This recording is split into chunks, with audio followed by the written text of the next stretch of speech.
Hello दोस्तों, good morning. कैसे हैं आप लोग? मैं आर अहमद आज आपके साथ हूँ। संविधान जो आज हमारा जो टॉपिक है वो संविधान की उद्देशिका अथवा प्रस्तावना, उद्देशिका अथवा प्रस्तावना को लेकर है। तो चलिए हम बिना समय आप गंवाए हुए आज चर्चा करते हैं।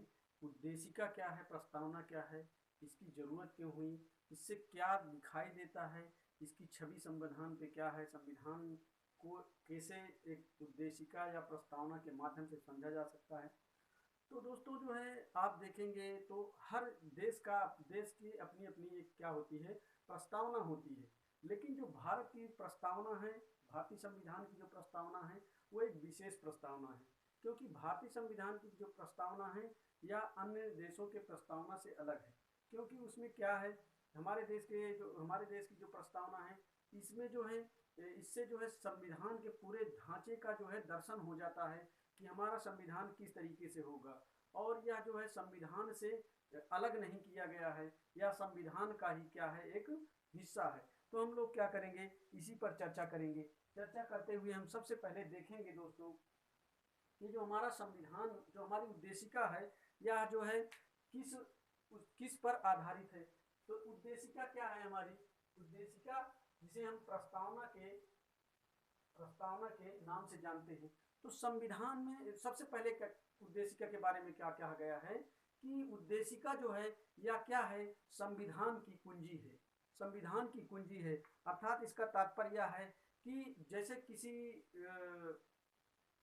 किसी हम एक मान लीजिए कोई बहुत बड़ा कोई राजमहल हो, या कोई बहुत बड़ा जो है कोई एक हॉल हो, और उस हॉल को एक ताले से लॉक किया जाए, और लॉक करने के बाद जो एक कुंजी होती है, अगर उस कुंजी से अगर वह कुंजी ना हो तो उस हॉल का, उस जो है एक बहुत बड़े महल का कोई माने नहीं रह जा सकता, कोई माने ही नहीं रहता।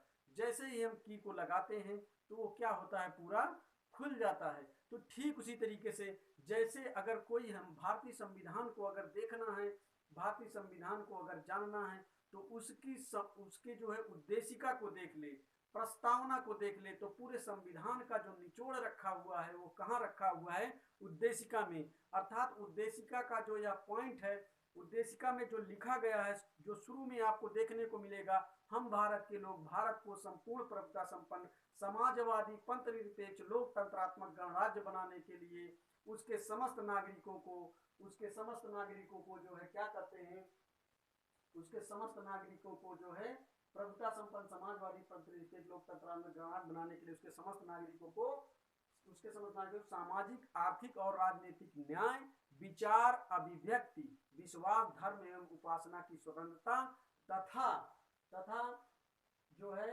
विचार, अभिव्यक्ति, स्वतंत्रता और प्रतिष्ठा और अवसर की समता तथा प्रतिष्ठा और अवसर की समता जो है प्राप्त कराने के लिए, तथा उन सब में व्यक्ति की गरिमा और राष्ट्र की एकता और अखंडता को सुनिश्चित कराने वाली बंधुता को बढ़ाने के लिए दृढ़ संकल्प होकर आज हम इस संविधान सभा में 26 नवंबर 1949 को, तिथि जो होती है 26 नवंबर 1949 को, मिति मार्गशीर शुक्ल सप्तमी संवत 2006 को संवत 2006 को जो है एतत् द्वारा संविधान को अंगीकृत, अधिनियमित और आत्मार्पित। अंगीकृत, अधिनियमित और आत्मार्पित का मतलब होता है कि हमारी आत्मा से आत्मार्पित, हम अपने आत्मा से जो है अपने इसे अंतरात्मा में क्या करते हैं, समाहित करते हैं। तो यह चीज जो संविधान में जो लिखा गया है, यह उद्देशिका देखते ही पता चल जाता है कि हमारा संविधान किस आधार पे आधारित होगा, हमारे संविधान का आधार क्या है। तो जैसे शुरू में ही हमने कुछ पॉइंट लिखे हैं जो अति महत्वपूर्ण है। तो ये जो है प्रस्तावना क्या है, भारतीय संविधान की क्या है, कुंजी है। प्रस्तावना जो है भारतीय संविधान की कुंजी है, और समस्त शक्तियों का स्रोत जो है, जो स्रोत का केंद्र बिंदु है, वह कौन है, भारत के लोग हैं। इससे पता चलता है कि भारत की जनता जो है, उसमें जो अंतिम निर्णय लेने का जो पावर है, जो अधिकार है, वह भारतीय जनता को है। भारतीय जनता ने ही अपने लिए संविधान को क्या किया है, चुना है। अगले टर्म में स्पष्ट होकर आता है कि भारतीय लोगों की संप्रभुता का क्या है, स्रोत है। जो प्रस्तावना है, जो उद्देशिका है, वो क्या है, भारतीय लोगों के ही संप्रभुता का क्या है, स्रोत है। तो दोस्तों देखिए कितना अनूठा जो इसमें समाहित किया गया है। तो यह कुछ और ना हो के यह जो है नेहरू की जो एक रिपोर्ट आई थी, जो नेहरू की एक रिपोर्ट आई थी, आपने देखा होगा, प्रारूप समिति, प्रारूप समिति जो बैठी थी, उस समिति ने 22 जनवरी 1947 को यह जो है समिति की जो है रिपोर्ट जो प्रस्तुत की, उसी रिपोर्ट के आधार पे, प्रारूप समिति की रिपोर्ट के आधार पे ही प्रस्तावना का क्या है, प्रस्तावना का क्या है, वो जो है इसमें जो है समाहित किया गया है।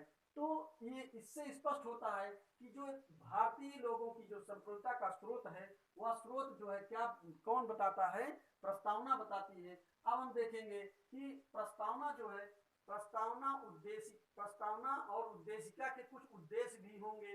अगर यह बना है तो इसको बनाने का जो पर्पज है, उसका उद्देश्य भी कुछ होगा। तो भारतीय संविधान का जो स्रोत है वह हम भारत के लोग से है। जो भारतीय संविधान का स्रोत है वह हम भारत के लोग से है। और संविधान का उद्देश्य उन महान अधिकारों तथा स्वतंत्रताओं की घोषणा जिसे भारत के सभी नागरिकों के लिए सुनिश्चित करने की इच्छा व्यक्त की थी।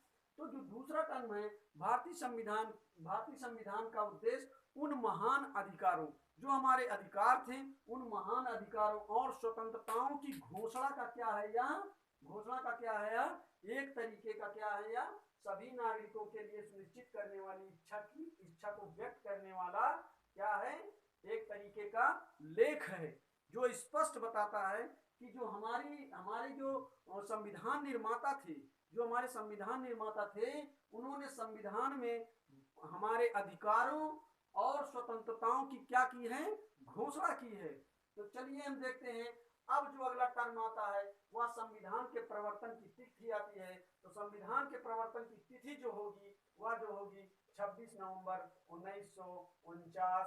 26 नवंबर 1949 इसे जो लिखा जाता है वो लिखा जाता है मिति मार्ग शीर्ष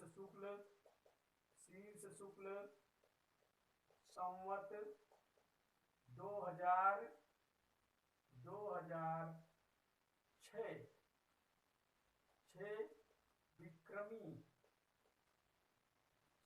विक्रमी। तो ये चीज जो है, ये टर्म्स हमें याद रखना होगा कि संविधान हमारा कब जो है आत्मार्पित और जो है अधिनियमित और अंगीकृत किया गया। तो ये तिथि हमें याद करना जो है बहुत जरूरी है। अब देखिए हम आगे आते हैं। उद्देशिका प्रस्तावना कहता क्या है, उद्देशिका में लिखा क्या गया है। उद्देशिका में सबसे पहले लिखा गया है हम भारत के लोग। इसका मतलब जो है, हम भारत के लोग का मतलब है कि जो इसमें जो शक्ति का स्रोत है वह क्या है, भारत की जनता है। तो साथ साथ इसके टर्म जो है लिखे हैं, इसको हम भारत के लोग के लिए जो इम्पोर्टेंट व्यू है वो क्या हो सकता है, वो ये हो सकता है कि अंतिम जो है प्रभुसत्ता का जो है पावर जो है वो किसमें है, वो भारतीय जनता में निहित है। और संविधान निर्माता जो है, संविधान निर्माता क्या हैं, वो भारतीय जनता के क्या हैं, प्रतिनिधि हैं। अर्थात जिन्होंने संविधान को बनाया है वह भारतीय जनता के क्या थे, प्रतिनिधि थे। और उन्हीं की भारतीय जनता की इच्छा अनुसार ही यह संविधान क्या किया गया, आत्मनिर्मित किया गया। अब देखिए संविधान निर्माता भारतीय जनता के स्रोत के क्या थे, प्रतिनिधि थे।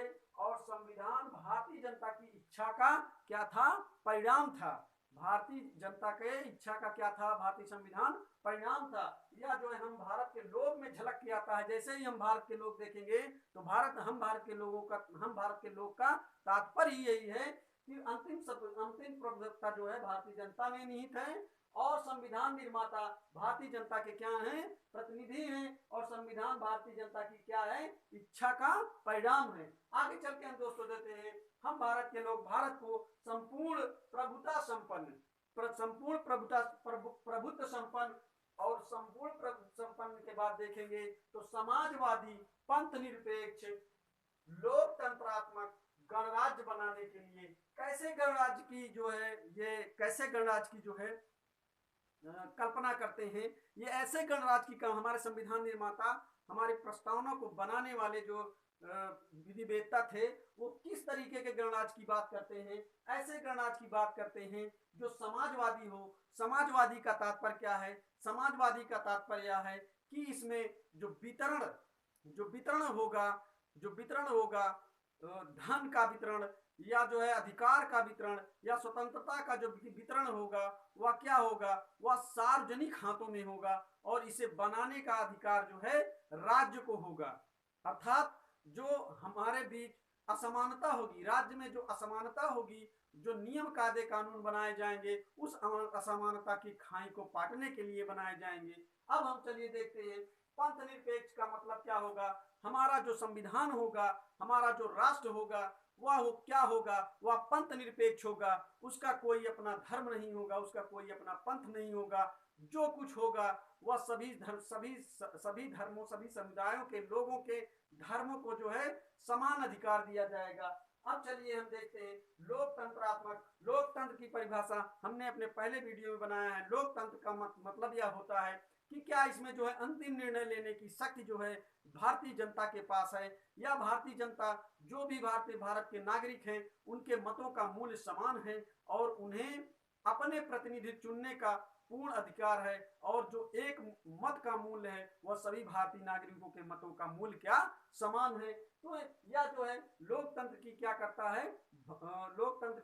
लोकतंत्र को स्पष्ट करता है। अब हम आगे देखेंगे उनके समस्त नागरिकों को, आगे चल के हम देखेंगे गणराज्य बनाने के लिए उनके समस्त नागरिकों को कौन सा न्याय दिलाया जाएगा। सामाजिक न्याय, आर्थिक न्याय और राजनीतिक न्याय, 3 तरीके का न्याय दिलाया जाएगा। टर्म कभी कभी क्वेश्चन में यही पूछ लेता है कि सामाजिक न्याय कितने प्रकार के दिए गए हैं, तो 3 तरीके के दिए गए हैं। नागरिकों को जो है न्याय कितने तरीके के हैं? 3 तरीके के हैं। और जो उनको स्वतंत्रता दी गई है वह 5 प्रकार की है। अब देखिए हम आगे, तो इसमें जो है सामाजिक, आर्थिक और राजनीतिक न्याय दिए गए हैं। इन्हें हम आगे चल के अनुच्छेद में पढ़ेंगे कि हमें कैसे तरीके का आर्थिक अधिकार किस तरीके का प्राप्त है, राजनीतिक अधिकार किस तरीके का प्राप्त है। तो दोस्तों यहाँ जो है हम आगे चलते हुए देखते हैं विचार न्याय के बाद हम देखेंगे विचार, अभिव्यक्ति, विश्वास, धर्म एवं उपासना की स्वतंत्रता। हम इसे देखेंगे आगे चल के। जब हम आर्टिकल पढ़ने लगेंगे तो हम इसमें देखेंगे कि कौन से अनुच्छेद में हमें क्या क्या पावर दिए गए हैं। हम अब इसे समझते हुए चलते हैं कि जो विचार, अभिव्यक्ति और स्वतंत्रता जो भारतीय जनता है, प्रस्तावना में साफ साफ कहा गया है कि उनको अपने विचार प्रस्तुत करने के लिए क्या होगा? पूरी छूट होगी। और अभिव्यक्ति भी कर सकते हैं, और विश्वास और धर्म, अपने धर्म में विश्वास कर सकते हैं, अपने धर्म की उपासना का उन्हें क्या होगा? स्वतंत्रता होगी, पूर्ण रूप से उन्हें स्वतंत्रता होगी। और प्रतिष्ठा और अवसर की समता, सभी भारतीय नागरिकों की प्रतिष्ठा का क्या होगा? ध्यान रखा जाएगा और उनको अवसर की समता प्रदान की जाएगी। कहां पर? भारत के किसी भी विभाग में, या भारत के किसी भी ऐसे जो है संस्थाएं होंगी जो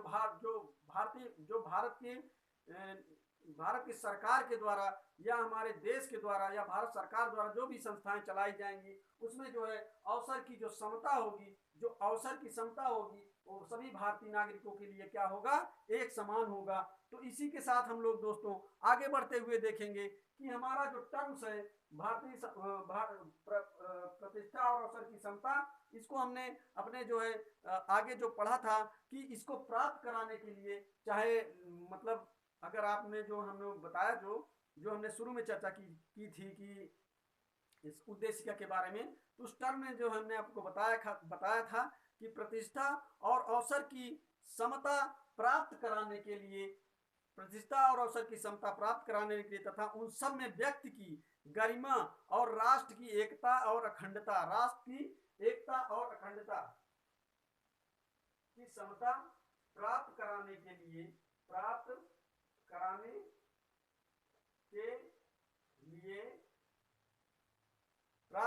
के लिए जो है, तथा उन सब में व्यक्ति की गरिमा और राष्ट्र की एकता अखंडता तथा उन सब में व्यक्ति की, ऊपर लिखेंगे, गरिमा एवं राष्ट्र की एकता और अखंडता को सुनिश्चित कराने वाली